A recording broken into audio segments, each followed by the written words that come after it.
Жалпы бізге оппозиционер болып отырғанның барлығын айтатын бір ақ сөз. Қайта, жыл сайын, күн сайын қайта айта береді, бірінен соң бір.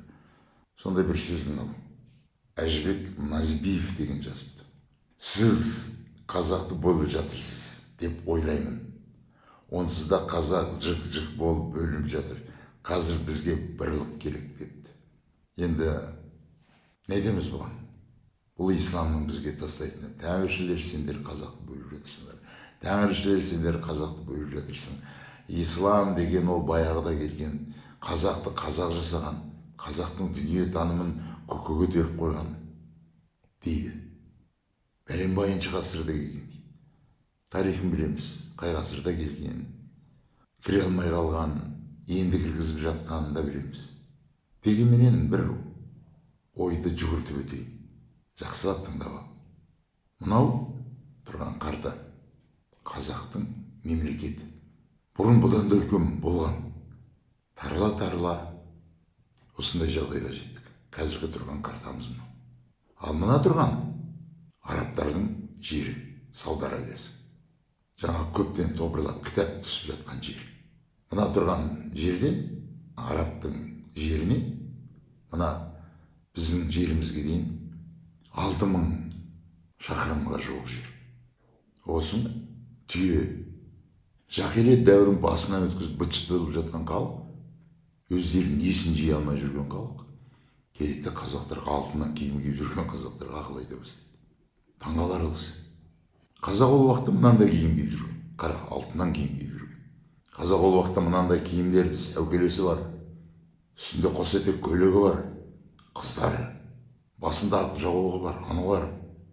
Ал енді ер адамдардың киімін қарашы. Керемет. Кейіптен дейді.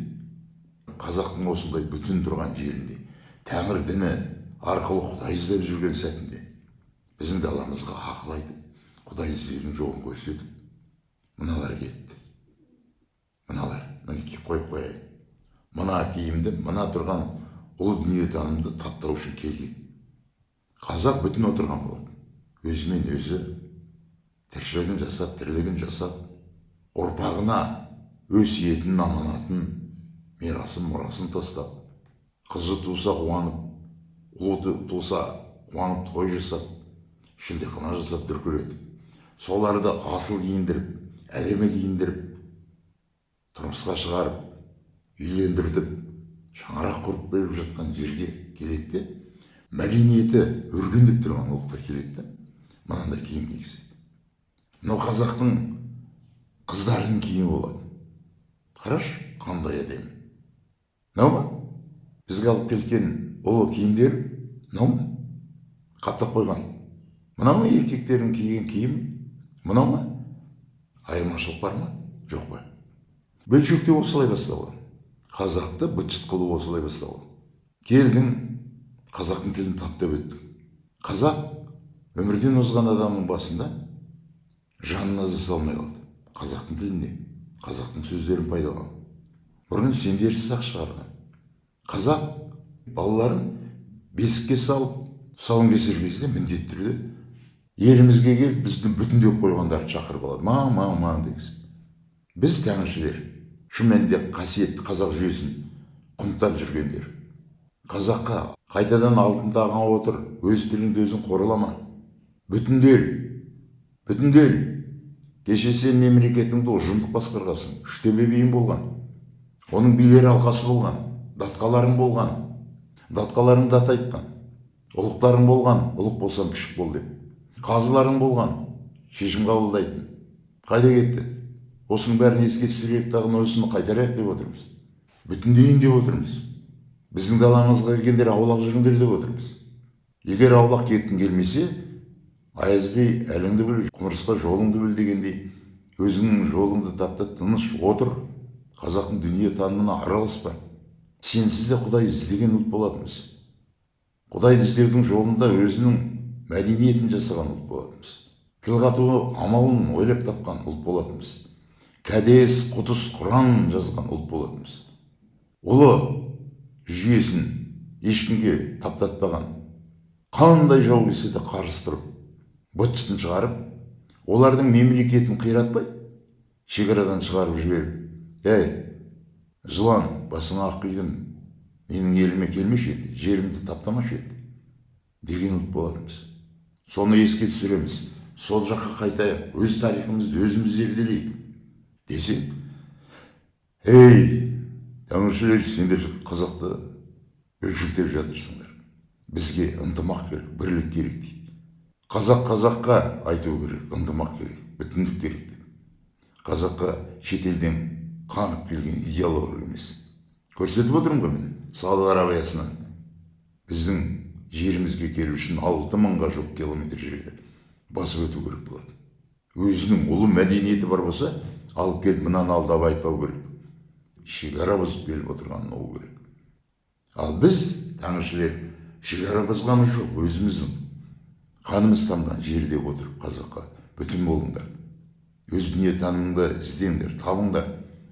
Сенің дүние танымынан артық әлемде дүние таным жоқ деп отырмыз. Қазақ оқып отырсыңдар мен? Қазақтың балалары.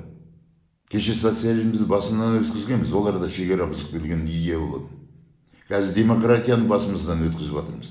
Быт-шыт болып кеттік. Ол да шетелдің дүние танымы.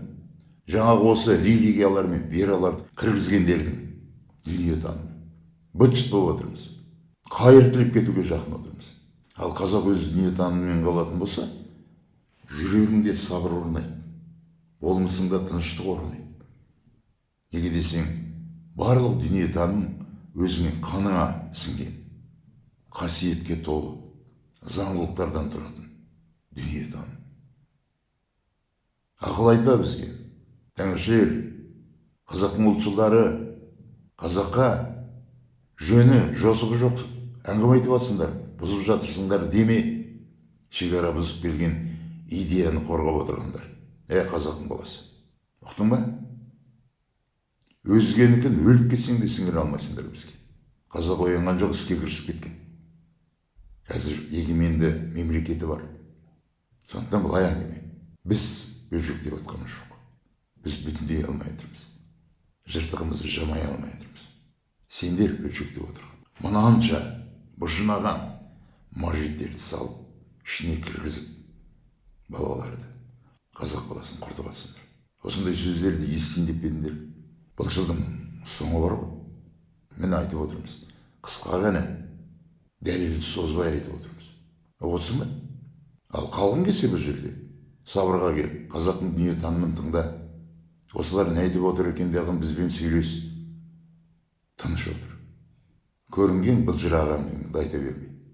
Неге қазақтың даласына келгенде тәңірлі жолменен жүріп жатсыңдар? Айтып жатқан сөздердің барлығы бақиды мадақтау емес, фәниді мадақтаумен өтіп жатыр. Неге? Біз тәңіршілер мына жарық дүниені мадақтаймыз. Сендерде ол жақта барлығы бар. Фирдаус бар, Аллахың өзі тақта отыратын. Қордың қызы да бар. Армандарың ғой, көксегендерің ғой. Сол жақ туралы көп айтуларың керек.